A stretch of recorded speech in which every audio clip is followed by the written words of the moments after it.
Coucou chers parents, alors comme je vous en ai parlé tout à l'heure, voici la chasse aux indices, la chasse au trésor. Qu'est-ce qu'on doit faire? Sur une feuille, vous allez dessiner la chambre des enfants. Alors moi je suis pas forte en dessin, j'ai fait comme j'ai pu. J'ai différencié chaque endroit de sa chambre pour qu'elle puisse reconnaître facilement.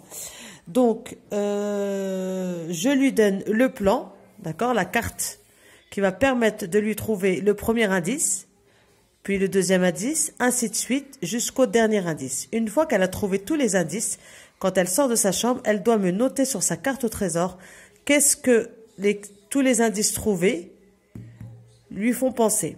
Alors, par exemple, ici, le premier indice, c'était le dessin d'une poule, puis un mouton, puis une vache, puis un chat, et un canard, et un paon. Et elle a dû trouver que les animaux de la ferme. D'accord? Alors, j'ai fait cette première carte au trésor comme ça parce que on a été à la ferme il n'y a pas longtemps et je voulais retravailler avec elle les animaux de la ferme.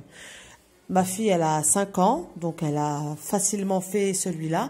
Demain, je vais lui faire une autre carte au trésor. Vous pouvez le faire une fois ou deux fois ou trois fois dans la semaine, comme ça, ça dépend si les enfants adhèrent ou pas. Et demain, je lui ferai avec des choses plus difficiles. Alors peut-être qu'on peut faire les formes, le triangle, le carré, le rectangle, le rond, le parallépipède, j'oublie les mots, pardon. Ou bien faire avec des chiffres pour qu'elle trouve ici que ce sont les chiffres, les couleurs, les formes, les lettres, etc., etc. Et après, peut-être aller plus dans la difficulté en fonction du niveau de votre enfant. Donc, vous pouvez mettre 6 indices, 7 indices, 5 indices. Ça, c'est pas forcément obligatoire d'en mettre 6.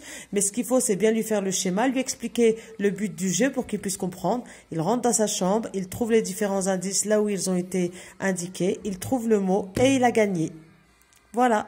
J'espère que ça va vous aider et que ça va occuper vos enfants et les faire rire et amuser. Ciao, ciao, bisous.